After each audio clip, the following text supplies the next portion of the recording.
நாளைய தமிழகத்தை ஆளப்போகிற தலைவர் இன்று திருச்செந்தூர் சென்று முருகப்பெருமானை வழிவிட்டு சென்றிருக்கிறார்கள். இந்த ஒரு சிறந்த நாள்.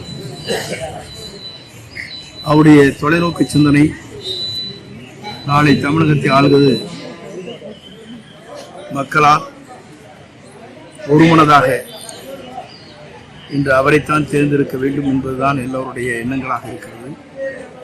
அடிப்படையிலே எங்கு பார்த்தாலும் இன்று தமிழகத்தை பொறுத்தவரையிலும் உலகளவில்